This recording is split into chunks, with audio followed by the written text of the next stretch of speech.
There was a ton of new fresh snow.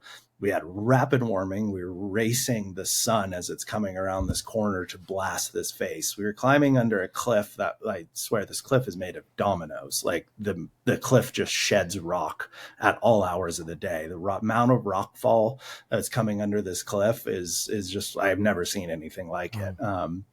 And so you're like dodging rock fall, climbing in very fresh snow, rapid warming. Oh, and there's also this giant serac that we're climbing under that had just fallen at 11:30 that when we were started climbing at like 5 a.m. So it was just like everything about it was like, this is so stupid.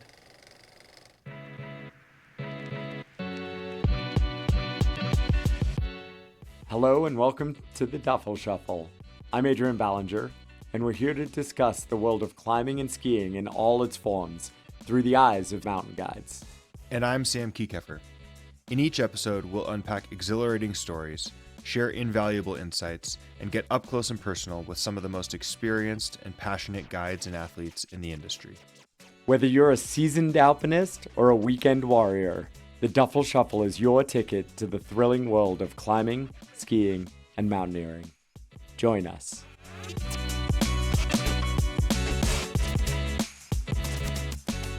Adrian, welcome back to episode 12 of the Duffel Shuffle. How are you? I am great. It's good to be here. I am over-caffeinated and short on sleep. That's how it always is, right? What's new? It's actually not. I love sleep, and I think it's my only superpower. And I take it really seriously. I kind of follow my Koros watch and my sleep data and nerd out on it. And so generally, yeah, I love to get 8 to 9 hours of sleep. But I actually just came home from Costa Rica last night. Got to go on one of my best friend's wedding / honeymoon to Costa Rica. And then added a few days with the whole family trying to surf, being a Gumby surfer down there. I was thinking about bringing up surfing with our guest today, Cody Townsend, and then realized I'd just be embarrassed and not know what I was talking about. But had a lot of fun. Awesome. How about you? Welcome home. I've been doing well. My wife is in Europe, so I'm 100% with the kiddo and been doing some guiding and some other work stuff. So life is busy per usual, and it makes the days go by, and you sleep well at night. So can't complain. Absolutely. And it is, I'm just so excited to actually have a chunk of time here in Tahoe now. It feels, it's that amazing season. It's quiet. It's beautiful every day. No, the weather's variable. It's not that great. Come in the summer. July is the best month in Tahoe. Yeah, no, right. September, October is spectacular up here. You've got that bite in the air in the morning. I've been going water skiing, and you're wearing sweatpants when you start, but by the time you're done, the sun is warm enough that you don't have to put the sweats back on, which that's awesome. I always enjoy that. No wetsuit? No wetsuit, no. Not until next got May. A thing. No wetsuits, right? It's just easier. Being cold's good. Awesome. Well, we want to dive into some news. I think, we've talked last episode about the FKT world, and we're still on that front. First off, in the Himalaya, there were some FKTs broken. What do you know about that? Yeah. So we're just becoming an FKT podcast. No, I really do think it's one of the cool sides of our sport. We've talked quite a bit about it. FKT, fastest known time. And I think one of the areas in high altitude climbing and skiing, using different tools in the mountains, paragliding, it's one of the places where there's just a lot of innovation happening, and things that we thought were unbelievably amazing, and they were at the time, are being shown that with a different mindset and different training can just be blown out of the water how mountains have traditionally been climbed. So in the Himalayas, one of the cutting areas of that, Tyler Andrews, a Sportiver athlete who last year kind of broke into the 8,000 meter peak game, bringing his really talented running and endurance athleticism from Ecuador, where he lived for quite a while. He brought it to the Himalaya, tried to break an FKT on Manaslu, the 8th tallest mountain in the world, and last year failed. I think he ended up summiting twice through the season, but never set a record. But another climber on the mountain at the same time, Pemba Gelji Sherpa, did set a new FKT last year. Well, Tyler went back this fall. And yesterday, or the day before yesterday, broke Pemba Gelji's record by another 2 hours. I think he, let's see, I'm going to pull it up. I think he might have broken 10 hours. Yeah, 9 hours and 52 minutes, one direction, base camp to summit on the normal route. So to be very clear, there was probably a track in, there was probably a rope in places where that was needed. And a lot of this FKT action is happening on normal routes where maybe the risk is reduced a little bit by the infrastructure around the climber, even though they might be going unsupported during their record attempt. But they're able to truly focus on that endurance athletic side. First of all, congratulations to Tyler. I've climbed Manaslu 4 times, skied it once from its summit. It generally would take me 3 to 4 days on my summit push. I can imagine doing it in a day. And that's suddenly a goal of mine, is to do one of these peaks, base camp to summit, in a day. But in under 10 hours without supplemental oxygen is like... And he was wearing a down suit and 8,000 meter boots, right? No, I mean, this is the cool thing. I'm still waiting to see more photos come out from it, but I can pretty much guarantee there was no down suit anywhere. Probably an ultralight backpack, just with the bare minimum of what he thought he needed, as long as he kept moving. Now, that's an important part of this game, that if you stop, if something goes wrong, if you break your leg, like, things become serious very, very fast. In order to break these records, climbers are cutting corners, we'll say, on safety. And as long as they're doing that, acknowledging it, understanding it, and not necessarily relying on others to save them if that goes wrong, I think that can be an appropriate decision. The wildest thing I saw, though, is I believe Tyler went all the way to the summit in mountain running sneakers. I think he wore La Sportiva Cyclone Cross Gore-Tex sneakers, which are fully just an ultra running sneaker that I wear around Tahoe all the time, with an integrated gator BOA system and some micro spikes. Probably put on yak tracks on top of those on some of the steeper slopes.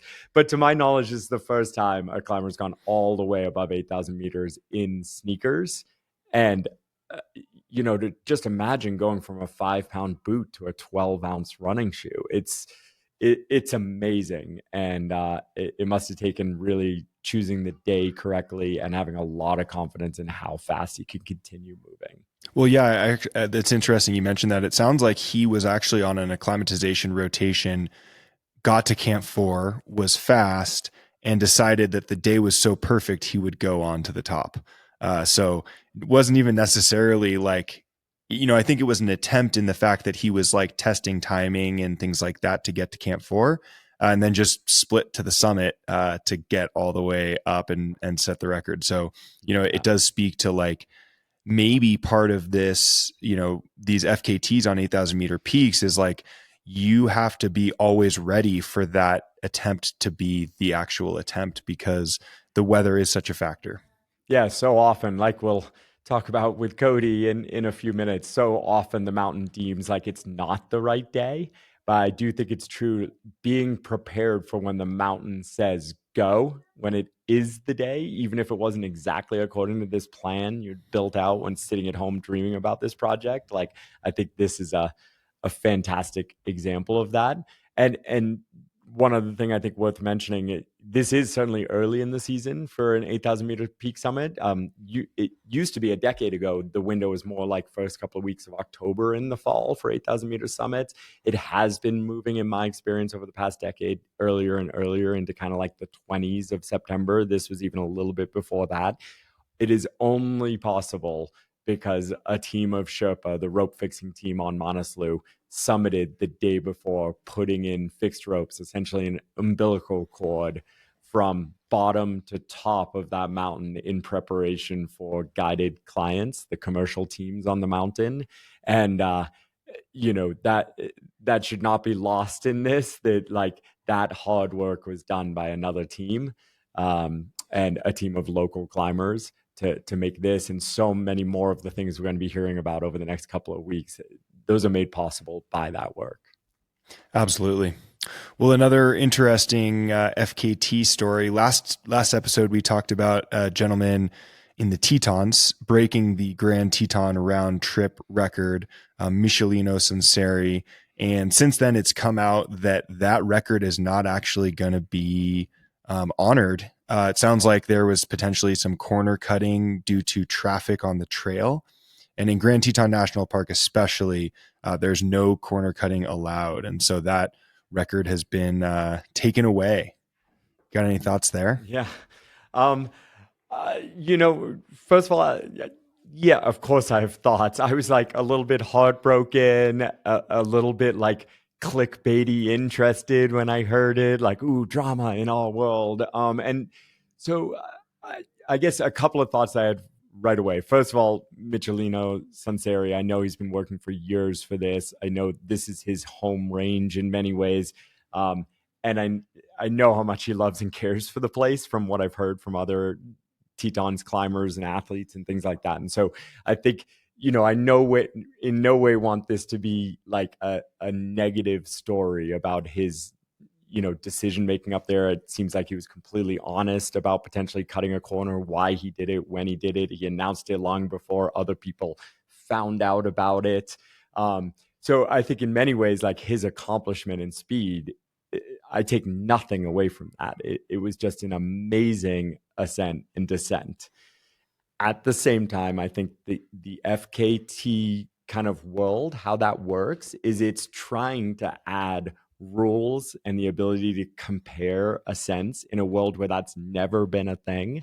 And there is money around it and sponsorships around it and kind of like fame, a tiny little fishbowl around it. And so I think it is completely appropriate that once we choose to have those things, then we do need kind of like governing bodies to kind of like certify the achievements. And in this case, I think the achievement was not certified.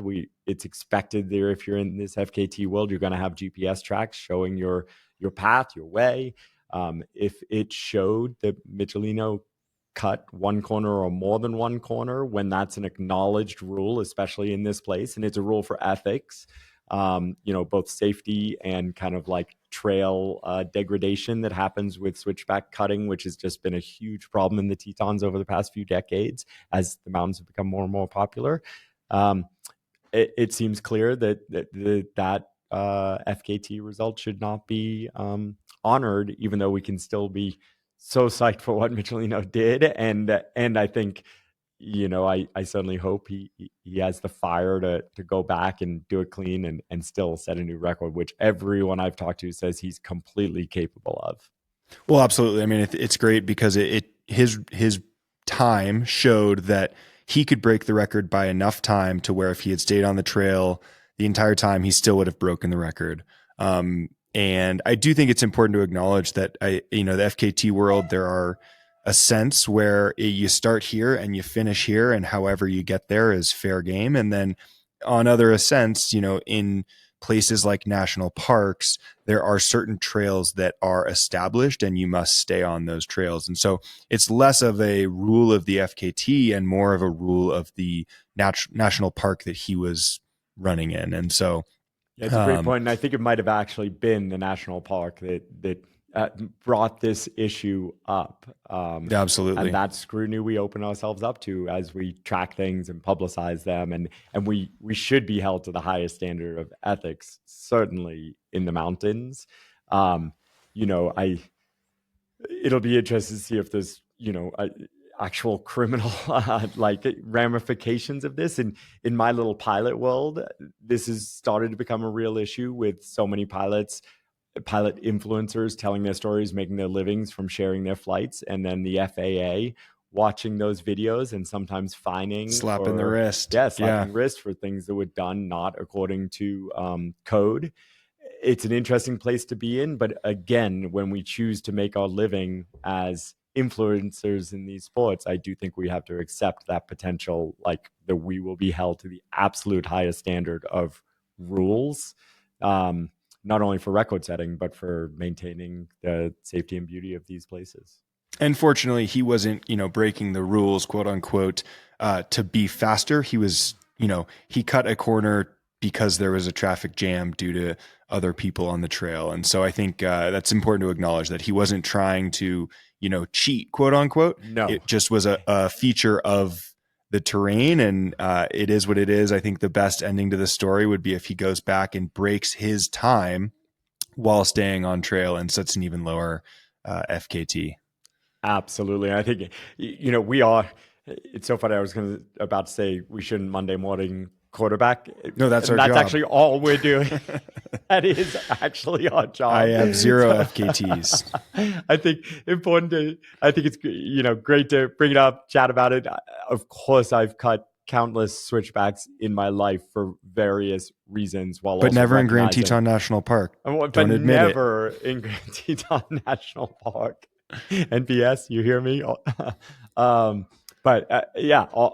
course, there are reasons it's done, and but it's also important to understand why we should be trying to avoid that. And Michelino, I can't wait to see the next step, crush that record.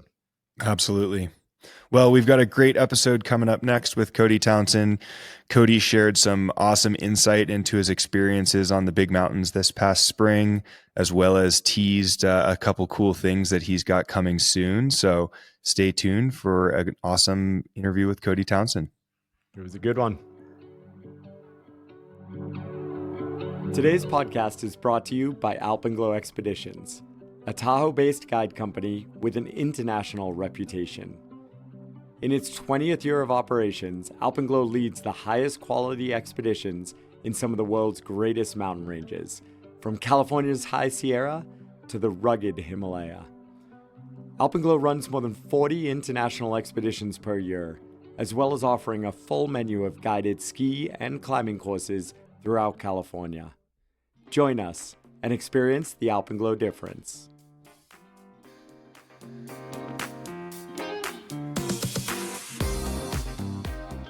All right, welcome to episode 12 of the Duffel Shuffle. Today we've got Cody Townsend, a ski mountaineer, which was kind of funny when I was thinking about how to introduce you. 6 years ago, I don't know that I would have said you're a ski mountaineer. Cody, welcome to the show. You go through all these definitions of different sports, and it can be useful in skiing to be like, no, I'm a ski mountaineer, I'm a skier, I'm a backcountry skier, I'm a freeride skier, I'm a park skier, I'm a ski racer. There's so many different things, and you got to like kind of point it out because it can be helpful to people. But ultimately, I'm just like, I'm just a skier, and I just kind of like this variety these days. Well, thanks for joining us on the Duffel Shuffle as a skier. Yeah. I like it. I like it too. And I feel like that might be a great overview for some of the things we're going to chat about. I think, Cody, first of all, it's great to see you and get to do this. I feel like so many of our interactions are like 90-second passing on an e-bike in town or in a skin track, and like don't actually get to sit down and pick your brain very often. So I appreciate you taking the time where neither of us are leaving for a little bit. Yeah, totally. No, it's like we live pretty, if I maybe had like a Patrick Mahomes arm, I could probably like throw a rock and hit your house. Like we're that close to each other. It's a little far. It's across the highway, but ultimately I never end up seeing you like run by on the trail and they're like, oh, hi, bye. And then I'm like, oh, the next day I look at social media. I'm like, they're in South Africa. I thought I saw them yesterday. And we even just did that just now. You're like, are you in Costa Rica? That looks like home. I'm wearing a sweatshirt, so I'm not in Costa Rica. You're wearing a beanie as well. It's a fun time to be speaking to you. Sam and I have been talking about getting you on since we started the podcast. You were one of the very first guests we wanted to have on, but it feels especially right now as is winter coming? What do you feel? It definitely feels like it. I mean, just like being out on the trails this last week and rain and that crisp, cool morning air feels really nice. I love this time of year. It's like quiet in town. The trails are like buffed out. We got a little fresh rain. It's just like, this is the year. It's kind of terrible now because I'm like, I want like September to last for like 3.5 months, not just like, all of a sudden it'll be like, we get our first snow in October. I'm like, damn, I like kind of wanted it to last longer, and then I just want the switch to flip and then go full winter. It's like the lingering is what's a little difficult, but yeah, it feels good because I think winter is coming soon. Yeah. And do you take this kind of shoulder season pretty seriously in terms of, is this a training phase? Are you in the gym? Are you doing cardio, or are you like surfing and doing all the other things you love because it's going to get busy soon?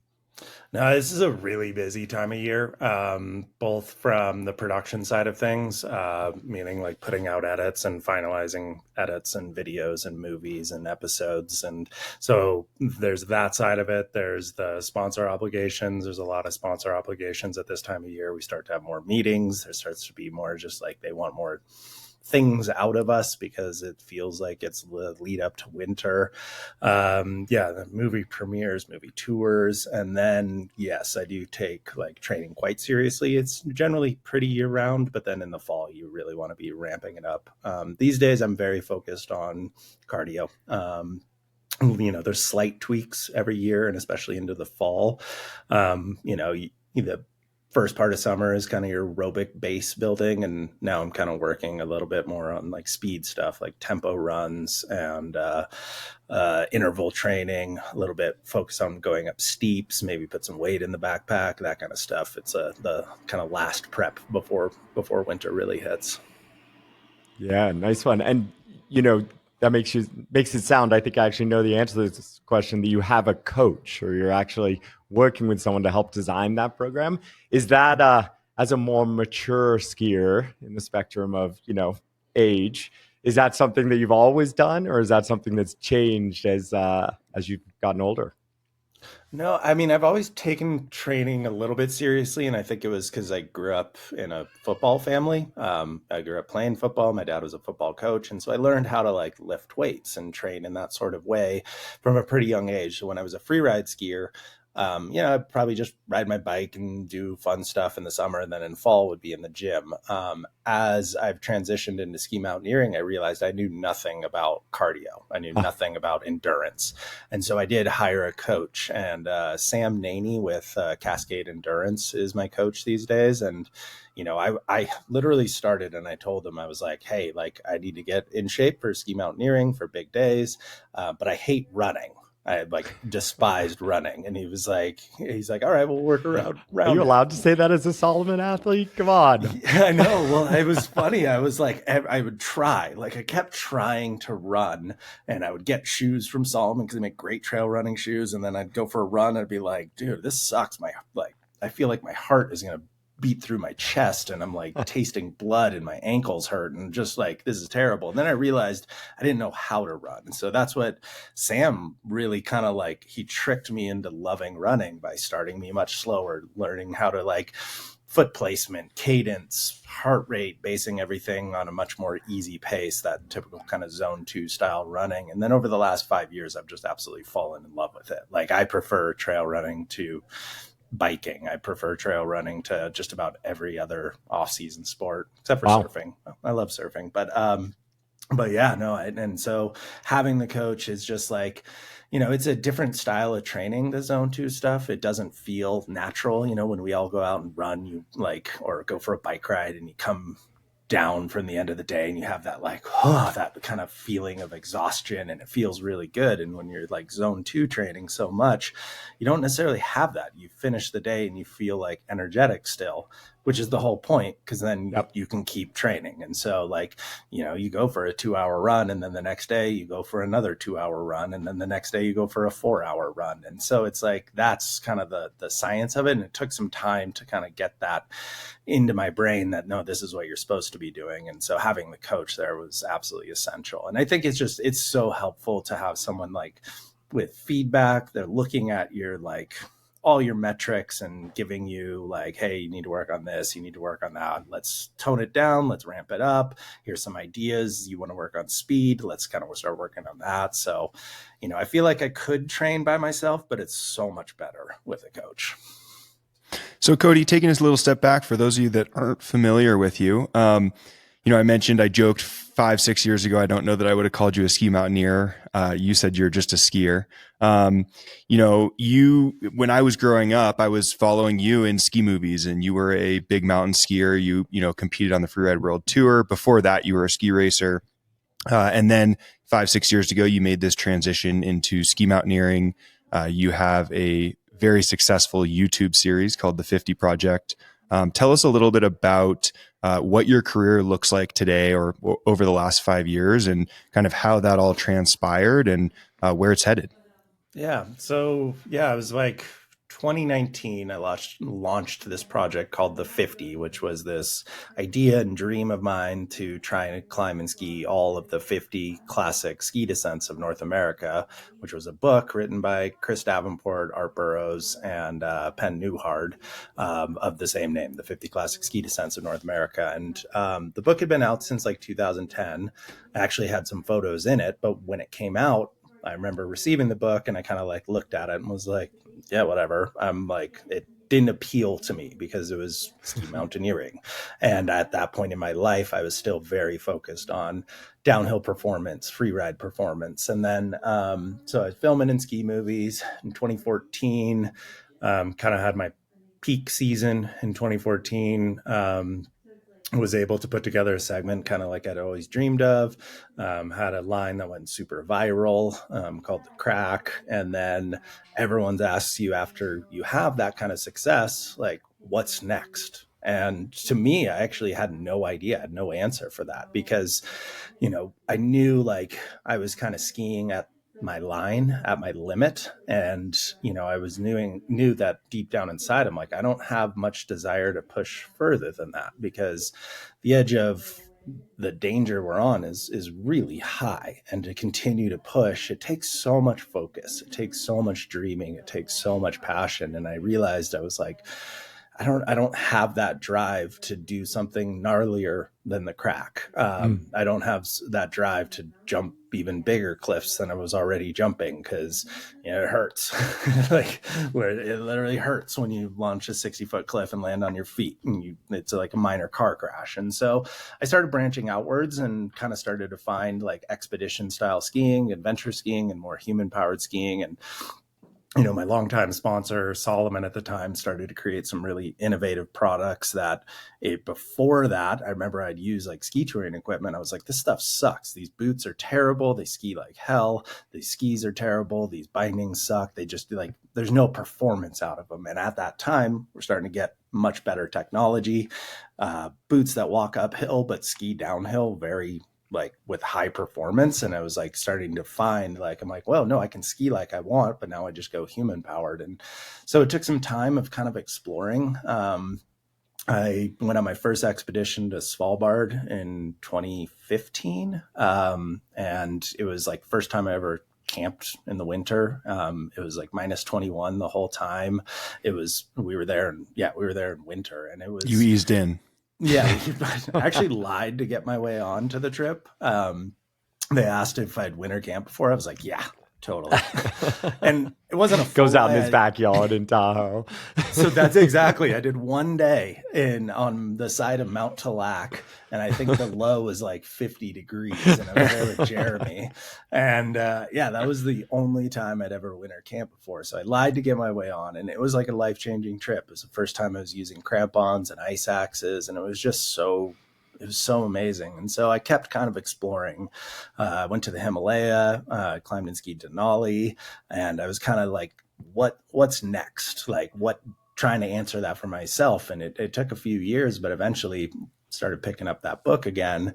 And it kind of spoke to me differently. It was like the Grand Teton. I'm like, yeah, I really do want to ski from the summit of the Grand one day. And then there's University Peak, and you're like, that looks like one of the most incredible ski runs in the world. And I kind of was looking at like more and more as like dream style lines. And then I was like, maybe just try and ski all of them. And so in 2019, I launched a project, which is like a documentary web series of following along as I try to ski all of them. And yeah, that's been now 5 years since 2024. And the series blew up. It's like kind of crazy how popular the series got. And it's been a really, really cool adventure, getting to ski amazing lines across North America, go for lines I never would have really set time out of my schedule to go for, skiing beautiful places, meet incredible, like I've been really lucky to ski with such a wide range of people, and get to learn from them and learn about their home range, their snowpacks, their intricacies. And it's just been, a really cool project. And so, now I'm completely addicted to kind of, it's not even ski mountaineering, but just like human powered skiing. Whether that's skiing powder in the backyard, big rad couloirs, or really, really big mountains. So, yeah. And so where are you with the project, and how's it been going? So I've completed 46 of the 50 lines. So it means I got 4 left. 3 of them happen to be some of the most difficult lines on the planet and have been skied like once or twice in history. Can you tell us what those are? That, not going deep, but what are the 4 lines? What are these 3 that maybe won't get skied again, or, are really out there? So there's Mount St. Elias, University Peak in Alaska, the south face of University Peak in Alaska, the north face of Mount Robson, and then the Comstock Couloir, which is in BC. And it's just, that one's like, it doesn't get skied often, but it's just, I've been very unlucky with weather. I've tried it a couple times, and you got to get lucky on those ones. I mean, you got to get lucky on all of them. You have to have a lot of things come together. You got to spend a lot of time at these places. But the 3 big dogs, the first 3 I mentioned, those, there's like a question mark if they're ever going to get skied again. We've seen, our changing climate really affect the way that snow sticks to these faces, the glaciers that lead up to them, and just the mountains themselves. So, there's photos of University Peak as soon as like 5 years ago, where it's absolutely stacked. And then you come in, and we went on an expedition there this May, and you just look at it and you're like, it's a boneyard. There's rocks everywhere. The glaciers have receded so much. These seracs have fallen apart, and you're just like, this is a different world than, when it first got skied, which was in like year 2000. So like 24 years ago, it's like an entirely different beast now. So, I think you got to get even more lucky now. You need more specific conditions for some of these lines to come in, and who knows if they ever are going to. So the totality of it, and to answer your question a little fuller, like the web series, I've ended the web series. I announced that there's no more YouTube episodes about the 50 coming out, mainly because it was like, I don't know how long I'm going to be working on these big lines, and when I'm going to say, no, I'm going to stop, or when I'm going to actually finish them. So in order to like keep a consistent web series going, you can't just like disappear for 4 years. So, I said that is the end of it. But on the back end, I am working on them. But then I do have some kind of new projects and new web series that'll be launching this October. That's similar to the 50, but it's going to be a little bit, just different in that I can go ski kind of lines I want to go ski. So that's where we're at right now. Still working on the 50. We went to St. Elias last year and University. Wow. Was that the whole spring? You kind of dropped off socials and things like that in the spring, and I knew you were in Alaska. Was that you went to both of them? Yeah, I was up in Alaska for 3 months straight, and then was back-to-back expeditions, 21 days out on University, and then in May, and then was on St. Elias in June. So yeah, it was definitely hard for the family balance, hard for family in general. And it was hard mentally too. You put in so much weight and energy into organizing these trips, producing these trips, and then trying to go train for them and then go for them. So, the back-to-back expeditions was a bit, I thought it was a good idea. I don't know if it was the greatest idea. I could say I used to do a lot of back-to-back expeditions. And I mean, the power of being physically strong and in my world acclimatized is like incredible how positive those benefits can be.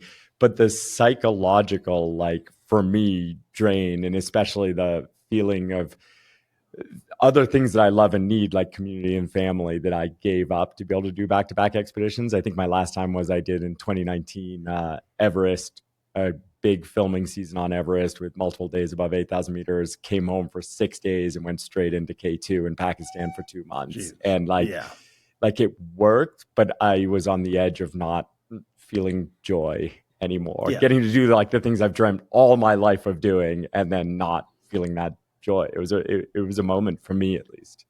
Yeah, no, and I actually felt the same way. There's this, I look at the mountains and I look at doing this stuff. There's no real big purpose for it. I think we go into there for whether it's joy, whether it's challenge, whether it's an experience, but you're getting something out of it. And there, to me, like putting your name in record books and like media headlines, that doesn't matter. Like, who cares about that? Like, people wanting their legacy to live on or whatever. You're like, well, I'll be dead, so who cares? Like, no one's gonna, like, I don't really remember. Like, the only people that it matters to is my family, and being home for my family is more important than necessarily being away from them for 3 months straight. So I feel the same thing. And I have found similar at points, you're like, what am I doing out here? Like, this isn't bringing me the level of joy or challenge that I wanted. You're like, I'm just kind of like, feel like I'm just trying to check something off the list for a reason that I can't really comprehend. And I think it was because psychologically, when you're gone from your family for months on end, and you're that high stress of putting together these trips, putting together,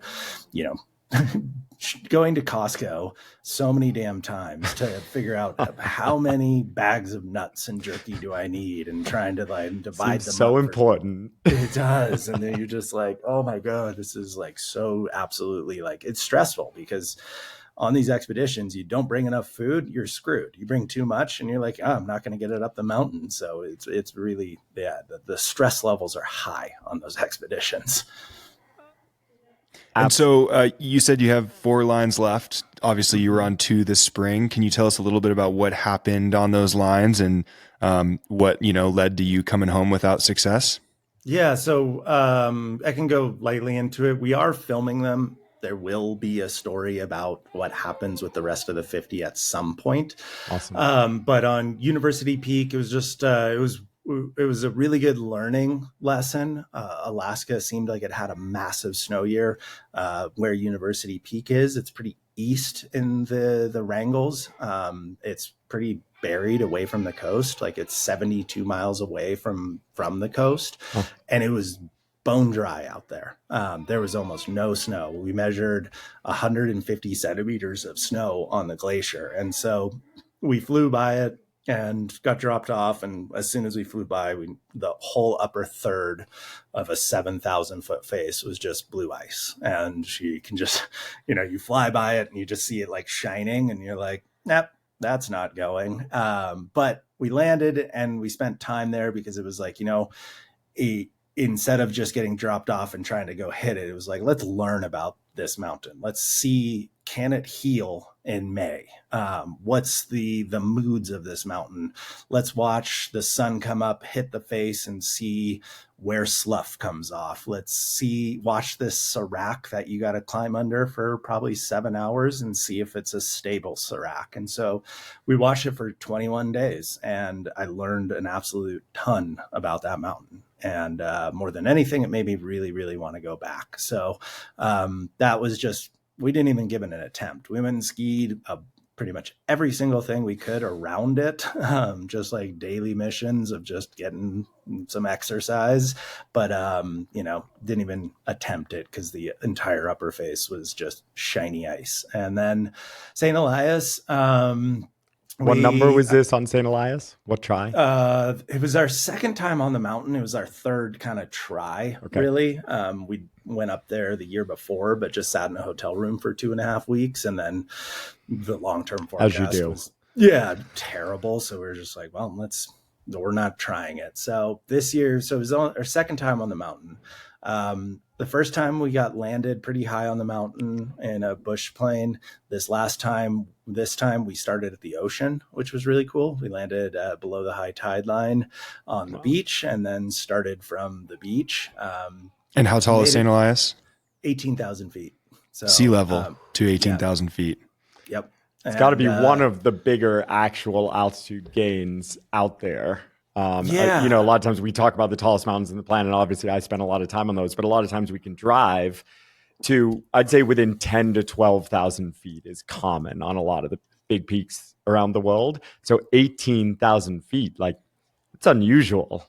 Yeah, it's huge. And there's debate onto like what's the highest jut, what's the biggest like vertical drop. And there's, you know, it's hard to really say, but you know, a lot of people refer to St. Elias as the longest ski run in the world. Like you can ski about 16,500 vertical feet continually, which is no, Cody says you could ski that. Like, yeah.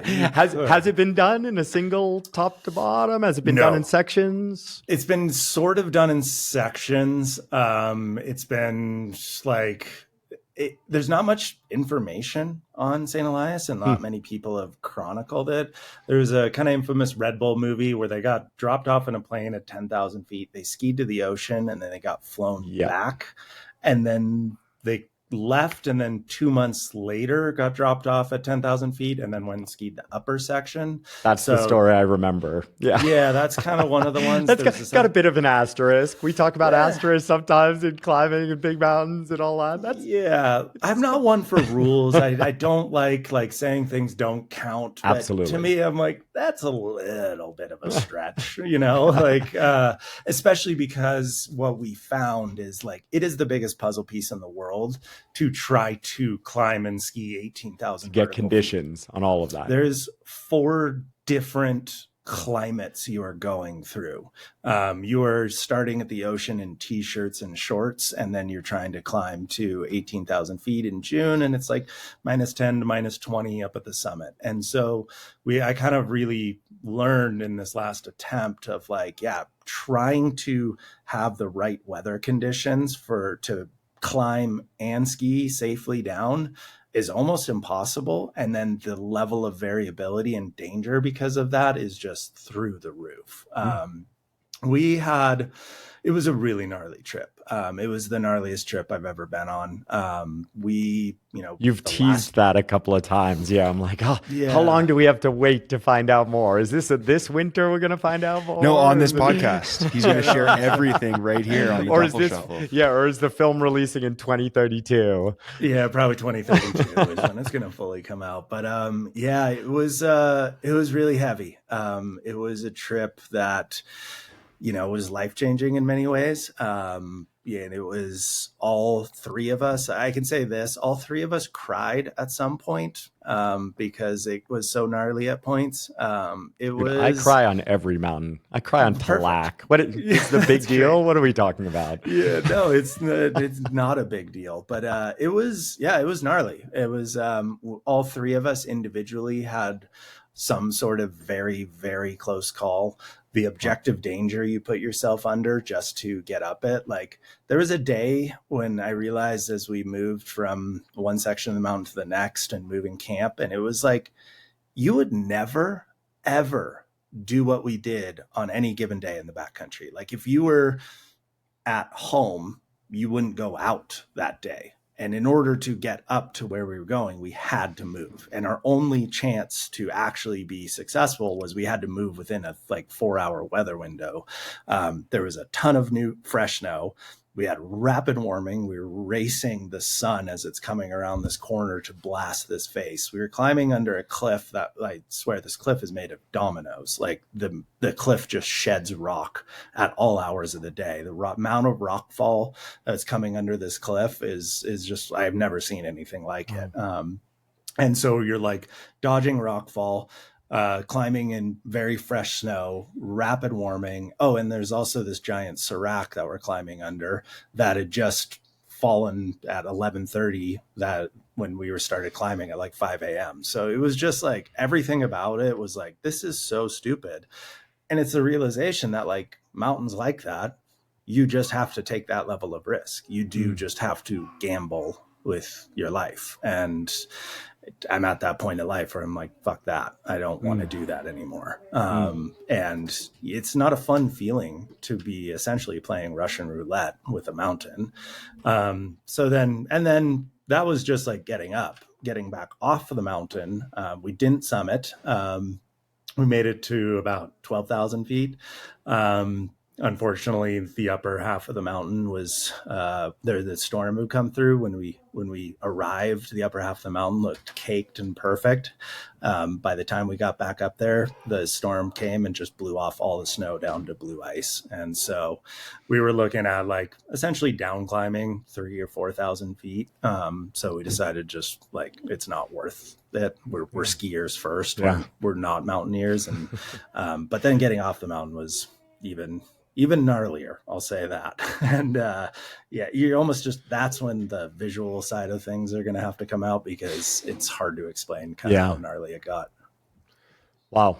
Well, Yeah. I like my level of like mild nausea was just like increasing as you were describing that. So I want to know so much more. And I do want to talk a little bit more about your relationship with risk. But I also, the first thing as you were describing that, you mentioned, teammates and we and things like that. And one of my like things I enjoyed most about your 50 series, and it's something you've always done, is they've always been stories about the people you go and have these adventures with as well as yourself. You are the key character or the consistent character, but you ski with this wild range of people, from you did a Honold episode to a Jimmy Chin episode to, so many some IFMGA mountain guides that from my guiding world are like at the very top of that game, to friends from Tahoe that we all know and love. And so I'd love to hear, can you tell us a little bit about who your teammates were on St. Elias and University, how you chose them, and just a little bit about your team. Yeah, well, I'll kind of start a little bit earlier than that. Like, so it was early in the project when I was thinking about the like media side of it. And I was like, man, you're not going to be able to carry 50 episodes by yourself. You're going to need to have like a wide array of like guest stars and stuff, and then just have people in a part of it, which was, kind of a thing. I was like, from the media side of it. And then I started going out there, and I would I was like, oh, I should really focus on whether like local heroes, underground people from that area, and or big name pros, and also friends. And then it really became, I started realizing like how much joy that brought me, of being able to go out with people from that area that know the snowpacks and know the mountains really well. And then I also realized it was like, oh, this is actually very helpful too. Like, when you go climb the Grand with Jimmy Chin, he knows every inch of that because he's done it like 50 times. And I was like, oh, this actually is kind of helpful as well.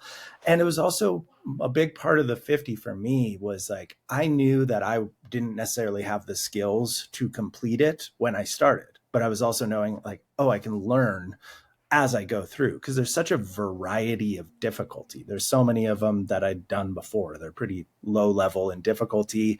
They're just mellow coulars or something like Mount Shasta. But then it was also like going out there with someone like Jimmy, you get so much to learn from him. And, I've have lessons from the time I did the Grand with him that still stuck with me to this day. And so I started wanting to be out there for the reasons of wanting to learn with people that are better than me. And I really wanted to highlight them and be like in front of camera, humble enough to tell people like, I don't know exactly where we're going, how to do this. And so I'm going to learn from this guy or this woman.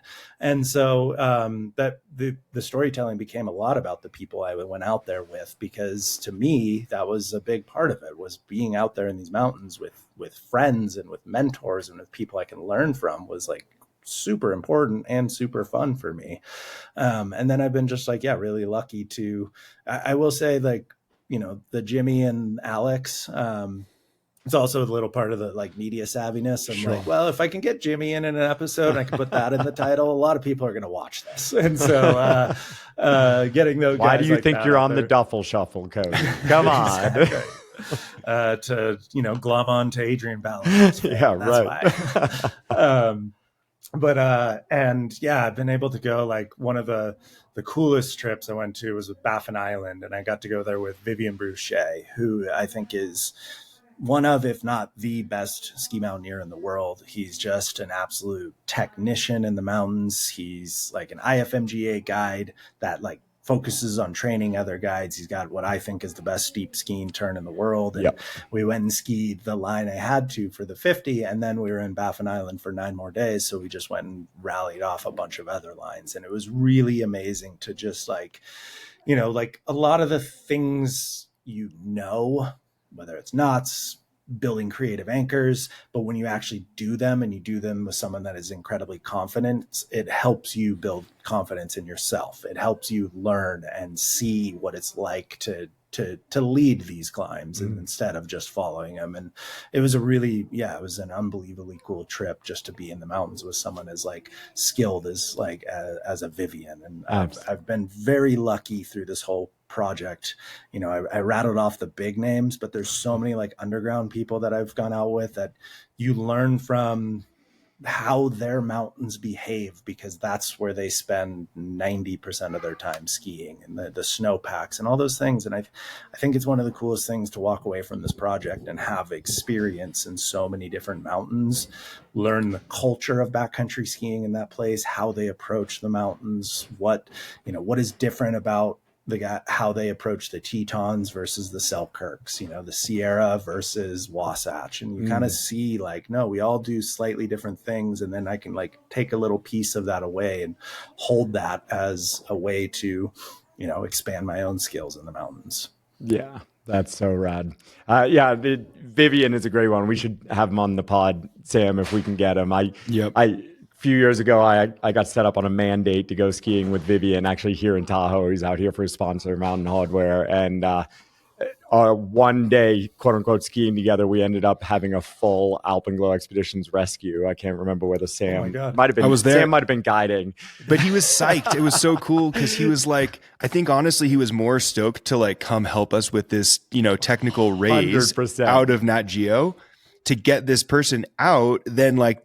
No offense, Adrian, but he was probably more psyched than going skiing with you. Yeah, right. It's like full tib fib, like fracture, not serious, but bad enough weather and wind that we couldn't get the heli in. And all of a sudden it was like a real operation running a rescue in, you know, moderately technical terrain for Tahoe. And yeah, like he just struck the perfect balance of not being in charge, but always being additive to the process and available and like, having fun with the day, even though it was a very serious thing we were doing. And yeah, I truly remember finishing that day like, wow, full package. Can't wait to be in the mountains with that guy again. So, totally.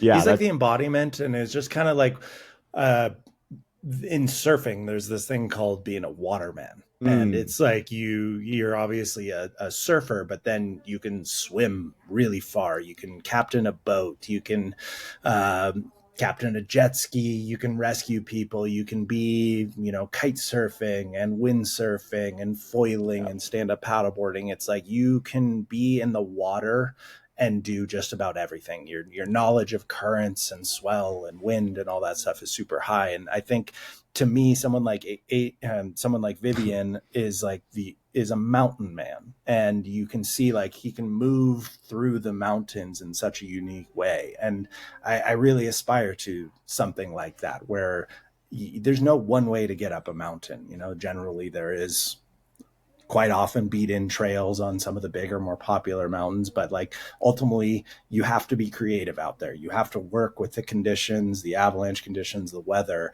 and being able to be creative to navigate through mountains, I think is like a skill I really aspire to. And watching someone like Vivian, you see that and you're like, cool, it's not just about skiing a line. It's about moving through mountains in unique ways. So it's really cool. Cody, have you noticed that with some of the other mountain guides that you've done these projects with? I mean, you know, you've skied with a lot of mountain guides, not that you were guided, but just as partners. And then you've skied with athletes and you've skied with kind of the underground crushers.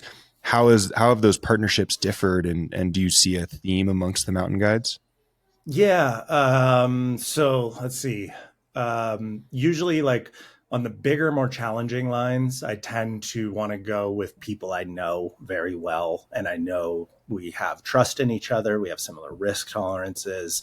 So that's why it's like on Mount St. Elias, like Nick Russell and myself have been, you know, we've done a lot of hard, big mountains together. And so then, you know, he's someone I know and trust. We're going to go to the mountains together. And then when I've gone with like guides, it depends on the mount itself, but someone like Greg Hill, he's a ACMG guide up in Canada. Mm-hmm. And he, like, the amount of time he spends in the mountains, you can't just help but like learn through osmosis of being out in the mountains with them. I will say, like, sometimes you go out there with guides and it's kind of hard to get them out of guide mode. I'm like, no, we're partners. Like, stop being a guide. Like, we're Can't partners imagine here. that. Yeah, so there's been one or two times I'm like, all right, get out of guide mode, buddy. Like, we're partners here. Like, don't. And that can be a little bit difficult because, and I get it. Like, if you spend 90% of the time you spend in the mountains is actually guiding people, you're habituated to be sitting out there and being like, all right, we're going to do this, this, and this, and this, and then I'll sit there and be like, let's have a discussion about this, because that's, you're not making decisions here. We're a team. So that's the only downside of sometimes being out there with guys, but it's not universal by any means. So, Greg and Vivian, they're not out there like trying to tell you what to do. So Alpenglow wants to know too, is guiding in your future, Cody? Is this the retirement plan? Probably not. I'd start have to go to a lot of school. And I don't know if I'm ready to go to that much school, because I do value like having, you can see the difference between very, very good mountain people and then guide level training. Sure. There is a difference. And I've been out there in the mountains with people that are not guides that are incredible, but there also is this next level when it comes to guiding that you kind of realize. So if I were, I'd want to go for an IFMGA certification, but that's going to take like 6 to 7 years. So I don't think so. I'm trying to get Emily Harrington too, though. So you guys, you and Emily could go through it together. Oh, Jesus. Yeah, and Lucy's doing it right now. Like, she's doing IFMGA. Wow. Totally. Yeah. No. I think she's already an ACMG ski guide, and turns out she really loves rock climbing, and it's been it sure looks like a guide track. It is interesting. You look at, the Europeans, and a lot of these top European athletes are all mountain guides. And that's, every single, well, not every single one, but the vast majority have gone through the mountain guide program in France or Switzerland or Italy. And it's definitely not the case here in the US, but maybe we're seeing more and more of it. I think we will. I mean, it's just culturally different. Like, to be the two highest esteem things you can be in Europe as a skier is like a fully trained ski instructor or an IFMGA guide. And, like, you have those titles and all of a sudden everyone has respect for you. In America, like, we, you guys at Alpenglow have done a very good job of being very strict to being like, no, you have to be this level of certification in order to be a guide. But that hasn't been a thing in America where you have to have guide training in order to be a guide. You can pump gas for a couple of years up in Alaska, start tail guiding out of the heli, and then become a guide. And that's not to demean them. Some of the best guides I've ever worked with have no real certifications, and vice versa. Some of the most dangerous dangerous encounters I've ever been in and are like stupid decisions were made by IFMGA guides. It doesn't necessarily mean you're going to be good in the mountains. It's just a level of training that you definitely have a basics for. And to me, it gives you the kind of comfort that if shit hits the fan, I at least know you know the skills to rescue, help get us out of here. Yeah. So, I mean, I really see it as not much different from med school or law school. Like, if you're on trial for murder, you probably don't want to be represented by the person who only has a cert but has never been in the field and, gained years and years of experience in the real world. And I think it's easy to look at one or the other. Like, you have loads of experience but no training, or you have loads of training and no experience yet. And the key is, I think the best partners out there, it takes both, and that just takes so much dedication and time and humility and luck. But certainly the certification is not just like, now this person is who I want to be my partner out there. Yeah, 100%. So, but yeah, no, I don't know. I mean, there's parts of me that would love to be guiding, and then there's parts of me that I'm like, I don't know if I have the patience, because it takes a lot of patience. And I'm impressed by what you guys do to be out there with other people and be teaching them and be responsible for them. There's a level of stress and pressure that comes from that I haven't had to experience, and I can only imagine it's very difficult. Yeah, well, the soft skills of guiding are the vast majority of the work. You know, the technical skills that you learn in the training are often only 5-10% of what you're doing in a given day. The soft skills, the patience is more like 90%. Yeah, makes sense. Well, I did want to bounce back just a little bit to risk, just because I've been thinking about it so much in my past few years. I'm sure most of our listeners know, Cody, you now have a 3-year-old. He turns 3 in October. So yeah, October 4th. I know I always go to birthday parties in the fall. So yeah, exactly. So yeah, so walk across the street. Indy is 3. You and your wife Elias are both professional athletes who have, been consistently pushing the edge of big mountain skiing for so long. You mentioned kind of like risk and being on some of these bigger lines and bigger mountains and expeditions where you truly just have to like accept the Russian roulette sort of mentality at certain times and places. You've obviously taken massive outsized risks through your career.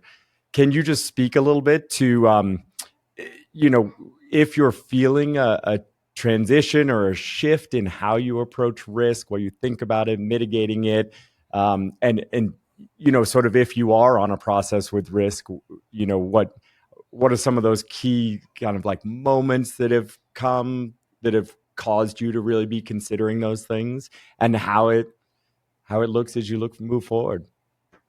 Yeah, I could say it always sounds weird when you hear people like us say like we're cautious people. They see the things we do and some of the close calls, but I've always felt like I'm actually a pretty cautious person. And I really like, in order to do some of the things I've done in my career, it feels like it's always a very slow process. It's this like baby step process. So when it's like, when I skied the crack and it's super gnarly and it goes viral and everyone thinks it's like the gnarliest line ever done, it's like, well, I've been kind of working on that for like 15-20 years. Like in ski racing, learning to handle speed really well. Be skiing like tight couloirs and straight line chutes is something you do in a mini version at Palisades Tahoe on a daily basis. And then you start to kind of work your way up over time to a place where when you're dropping in on the crack, it feels like I wasn't nervous or scared at all. I was very confident, very focused, and very calm. And so that's the kind of state I want to try to be in. And that takes a massive amount of preparation and experience. So I've always felt cautious. As I moved into ski mountaineering, I kind of take this body of knowledge I learned from free riding of being like, oh, the mountains are very dangerous, but now you're going to be climbing up them. You're going to be exposed to them a lot longer. And so I was very like, I've been quite cautious as I get into this world. I know how much risk there is. So I'm like trying to make sure at all times, like most of the variables are taken care of. So if that means it's going to take me 4 years to ski split because I want it to get absolutely perfect conditions, then it's going to take me 4 years, and I will be patient for that. So I try to keep a very healthy margin for error and try to keep what feels like the risk of being pretty low, because I'm very experienced, very confident in everything from the weather, the snowpack, to the skiing skills, to just the climbing skills, all that stuff. But I will say, like, as you're getting into some of these bigger mountains, like Mount St. Elias, that level of risk, I'm becoming less and less comfortable with it. And yes, family is a big part of that. Going through so much loss that we've gone through in the mountains and even locally to Tahoe, and seeing the pain of that it imparts on a community, that there's no good silver lining to it. I'm very cognizant of wanting to come home and be a father to my kid for the rest of my life and not have a life cut short because of a decision I made in the mountains. So I'm getting less comfortable for that reason. But it's also, I think, like, as you get older, like when you've been built your whole life around risk, like it gets a bit tiring. I think the stress levels, I think it changes your brain chemistry. And I think at some points you're like, I'm kind of exhausted of being scared all the time. And so I look at it at twofold. They're like, well, okay, well then more preparation, more patience, more training will get you to a place where it doesn't feel like you're taking as much risk. But then also at the flip side, like, you don't put yourself in situations where you are playing Russian roulette. Like on St. Elias this year, like I'll never want to do that again. And that's the kind of game I don't want to play, for obvious reasons. No one wants to play Russian roulette. It's stupid. And so, yes, I'm trying to continually build margin and try to make sure that, yeah, if I'm going to be doing something, I know every little detail and I have almost everything in control. Obviously can't control everything in the mountains. There's a level of risk we just have to be comfortable with, but I still think you can build a lot of margin. And I don't know. We'll see how it plays out. This year on St. Elias was a bit psychologically hard to deal with. It was the first time in my life I actually like walked away from something and was like, yeah, I need to talk to a therapist, because it was so heavy and hard. And so over the last couple months, I've been talking to a therapist about went through there.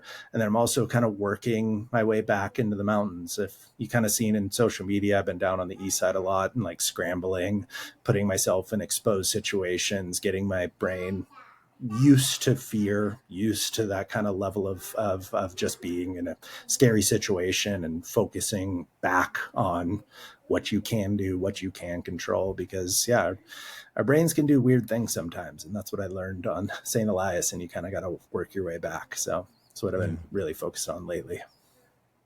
Well, thanks so much for that thoughtful answer and kind of like openness to discussing it. I think it's such a fascinating process, and there will never be like, I find myself sitting here and wanting to like calculate out like what's the risk number I'm willing to take, and does each like decision or day in the mountains, is it under that number or over that number? And it's not that straightforward, right? No. First of all, you probably can't come to a number. Second of all, the number's constantly changing.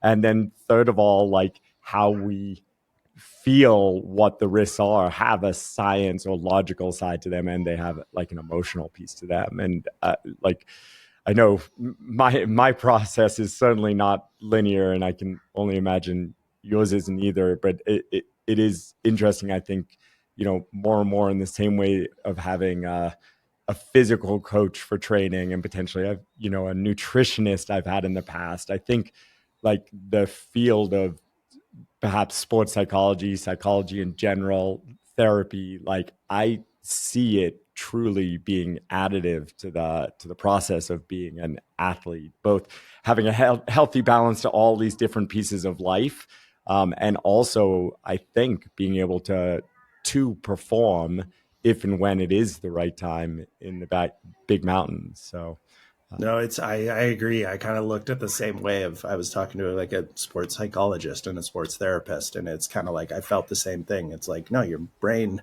and your mind is such an important part of this. Like having this is going to help you kind of like reach new things, control, have knowledge of what's going on in your brain in these situations. Cause like that's the other thing with age is like, sometimes you can look back in your 20s and, when we were all 20 at some point in their early 20s, and you're filled with just like piss and vinegar and wanting to prove to the world, but you're also filled with a lot of naivete. And you kind of almost like, I'm like, man, I wish I was still as naive as I was, because it was a lot easier when you're naive to it. But as you age and you I always tell people, I was like, everything changes when your friends start dying. And when you're in the mountains and you witness things, you see friends have accidents, you see what goes on, you start to like, it opens your mind to like, oh, whoa, this is way more dangerous than I even thought. And in your 20s, you can just kind of ignore that stuff. And so as you get older, it takes even more mental skill and more knowledge to to push through, to have achievements, because there's points where you're just like, no, this is unbelievably stupid. Your mind is looking at this as like, this is how this guy died, this woman died, and we're doing exactly the same right now. Yep. So like, what are you going to do to turn around, mitigate this, or figure out a way through it? So I find it as just a unique new challenge to kind of learn about. And I think if you can come out on the other side of it, you just come to the sport with that much more knowledge that you can pass on to younger generations.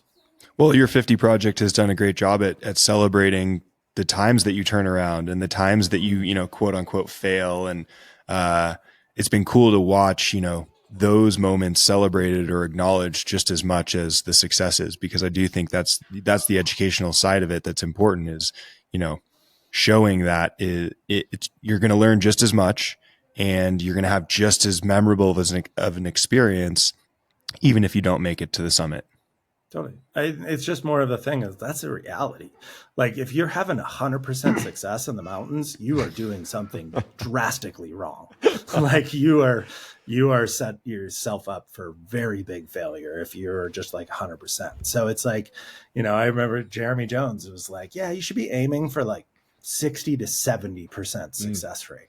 Damn. You should be turning around that much. And I'm like, whoa, we're at like 80%. Maybe I should be turning around even more. And so I think it is important to show that like, no, this is just a part of it. And because quite often films and all that stuff, we end the film with triumph. We show success, and maybe they don't even show the hardships on the way to get there or turning around multiple times. So I felt like it was really important early on to like have an episode where we just like, we don't make it to the top and we turn around, and they're like, cool, that's the story. So it's been cool to see the response for that and how people have taken so strongly and kindly to that. So yeah, absolutely. Cool. It is such an important, I think, piece of what you're doing in the mountains, what we're all doing in the mountains, to share, bringing it back to guiding and things like that. It's one of the things I've been trying to discuss more and more through Alpenglow as we have people sort of on the road to Everest or whatever the big mountain that they kind of dream of. It's like, there's these steps, right? This many days in crampons, this many days on glaciers, this many times at 6,000 meters and 7,000 meters. But more and more, what I've been trying to share when I get on calls with people is like, have you failed yet? What mountain did you go to and like get the shit completely kicked out of you and walk away from? And if someone hasn't had that yet before Everest, generally my feeling is they've rushed their process. Like, Of course you can get lucky, but also probably, well, maybe it's time for a couple more, like, because you don't want to have to make that decision for the first time when you've spent $100,000 in 2 months of your life. You want to make it when you've spent 10,000 in 2 weeks of your life, but actually felt that when it's like, nope, you don't have it for whatever the reason is. And it's generally never black and white, right? It's gray. You can imagine pushing through. You can imagine you might be seeing a team right beside you pushing through and still summiting when you're not, or still skiing powder that day when you turn around. And I just think there is so much to pull out of that experience I want my clients to have. And I love that you share it as much as you do through your series, while also in every way being successful. Yeah. I also think, it's like we do have a limited time on this planet, and you only maybe have a limited opportunities on things. But like, if you're really, really wanting to do something, whether that's Everest or another big mountain or just a life goal, I think it is actually way sweeter to fail on it multiple times and then get it done. It feels that much better when you fail on it and then eventually complete it. So to me, like, I split Couloir down on Split Mountain. That mountain gave me the willies. I've lost friends in that mountain.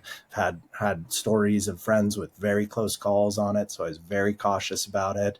And it took 4 years and lots of attempts to ski it. And it was so sweet when we finally did it, because it took that amount of time, that amount of patience, that amount of learning and waiting for the absolute perfect day, that it's just like so much more rewarding once you do finish it. And it's not for like checking it off. It's more just like remembering everything that took to get there and what you devoted to it. And then to finish whatever it is, whether it's a mountain or a life goal, it feels really, really good. Well, Cody, Thanks for taking the time. It's been awesome chatting I'm like, with I you. don't want to wrap up. But damn, Cody, that was that's a great place to pause. Let's call this episode 1 with Cody Townsend. Yeah, exactly. Yeah. But I do want to ask, the 50 project, you have 4 lines left. Basically those 4 lines are ski lines that are skied in May and June. So what does your winter look like? What's next? Are there 50 more lines on a list? So I can say it here because it's launching in October, but I'm launching a new series called the 50 Plus in October.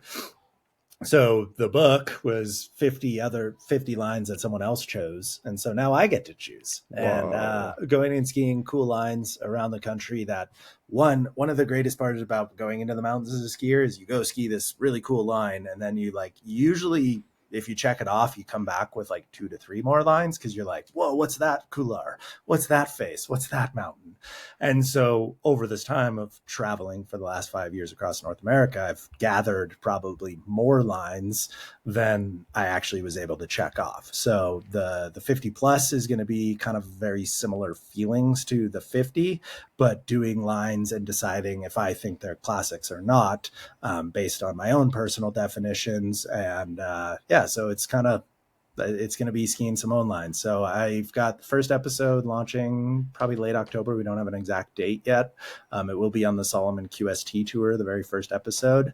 And then we have about 3 or 4 other lines that are going to be this year. It's kind of almost like a pilot season. We just kind of was testing it out this year. And I really, really enjoyed it. It was super fun to just be in a zone and go for lines that I want to ski and kind of go for your own desire instead of someone else's. And should be launching that. And then the 50, I'm going to keep working on them. I'm keep my eyes on them from afar, be trained and ready. I've kind of developed a go bag where I have 14 days worth of food and everything set aside. So if May rolls around and I hear one of the lines is in, I can pack up my bag and be on a flight in a couple hours and get up there. So I'm always prepared, and who knows how long that's going to last. But for now, I still have the desire to keep working on some of these lines. So that's kind of hopefully what's next. The 50 plus. I love it and can't wait to see what might be on that list. Your own list is a really cool next chapter to this journey that you're on. And I had a feeling you hadn't just been on sabbatical the last year, hanging out on a beach, surfing little waves or something like that. So really excited to see those next few episodes. Awesome. Cool. Well, it's a pleasure to talk to you guys. It's, it's always nice to talk to other mountain people with experiences. So I really, really enjoyed my time here. Yeah. So we'll wrap it up with our 2 standard questions. The Duffel Shuffle questions. I don't know if you saw them or you're going to be just totally blindsided here. Totally Cody doesn't read Google Drive docs. I've been really busy lately. That is okay. So we want to quickly hear your best Duffel Shuffle story. Think planes, trains, automobiles. I can share the worst trip I've ever been on. So that's the best one. Went to Annecy, France for Solomon meetings. I think I had to show up a day late, so I was only there for 3 days. I flew there. None of my bags show up. Oh, the flights got all super delayed. I ended up being even a day and a half late because Munich airport closed down, whatever. I get to Geneva. None of my bags are there. Go to the 3 days of meetings. My bags never show up. I have a flight at 7 a.m. in Geneva. My bags finally make it, but I have to get my bags because they actually arrived in Geneva, but the baggage office won't open till 6. So, and my flight's at 7:30. And so I was knocking on the door, calling, and I run in, grab my bags, can't even change. I've been wearing the same clothes, the same underwear, everything for 3 days in Europe, and just grab my bags only to race upstairs and recheck them back in to fly home. And then I got home and I got COVID. So I I was down with COVID for 12 days. It was a really bad version of COVID. So that was the worst, to pack bags, bring a ski bag and duffel bag, and then just not even get it and have it for about 5 minutes in the airport to recheck it in to fly back home and then bring home. The only thing I really brought home was COVID. I love it. It's like we always joke about bringing skis for a walk when we climb something and don't end up skiing it. You just did the entire expedition taking your skis for a little vacation. Yeah, we're just flying around the country and going into flying around the world and going into storage containers and then fly back home. So sure, they loved it. And then our second question we always like to ask is, you're about to go on your next trip or expedition. It might be 2 days, it might be 2 months. What is the first thing, the most important thing you're going to put in those duffel bags? What can't you travel without? What can't I travel without? Probably my Kindle. Probably, like, I am a voracious reader on expeditions, and a Kindle is the best. I think I read on the 2 expeditions this year, I think I read 12 or 14 books in the 2 expeditions. So wow. Now we need to get Cody's reading list too. Yeah, no, I come back from expeditions and I can just tell people, I'm like, all right, I just got done with 12 books. I'll give you my best recommendation. So the Kindle, if you're on a trip with me, like, you'll know that, like, I'll frequently read a book a day when you really have those truly down days, you can't leave the tent. Like, I'll polish off a book in one day. So that would be probably, it's a luxury item, but it's like so clutch. Do you remember when you used to bring like a duffel bag of books and you had to trade books and you ripped books? Like it actually is like a transformational expeditionary piece of gear for sanity. Yeah, they're so light and you can put on 50 books and they take one charge over like 2 to 3 weeks. It's the best. I absolutely love it. We should all be sponsored by Amazon. Yeah, I wish. Awesome. Well, Cody, thank you for taking the time. We appreciate it. We know you're busy, but great conversation and looking forward to launching it. Yeah. And just remind us, Cody, where can everyone find you when they want to follow your exploits? The 50 is on YouTube and the 50 plus will be on YouTube. So if you just search the 50 or my name on YouTube, it'd pretty much be the first thing that pops up. Otherwise, at Cody Townsend on Instagram, Twitter, Threads, all the social medias that we constantly have to be on. So anywhere there. But YouTube, the 50 and soon to be the 50 plus. Awesome. Thanks, Cody. Thanks, Cody. Thanks for listening to episode 12 of The Duffel Shuffle with Cody Townsend. It was cool to hear a bit more about his recent mountain exploits as well as his future endeavors. If you enjoyed this episode, please subscribe on your favorite podcast platform, rate us, and leave us a review. This simple support is what we need to keep this podcast going. We'll be back with episode 13 in a couple weeks, so stay tuned, and we hope you enjoy some time outside.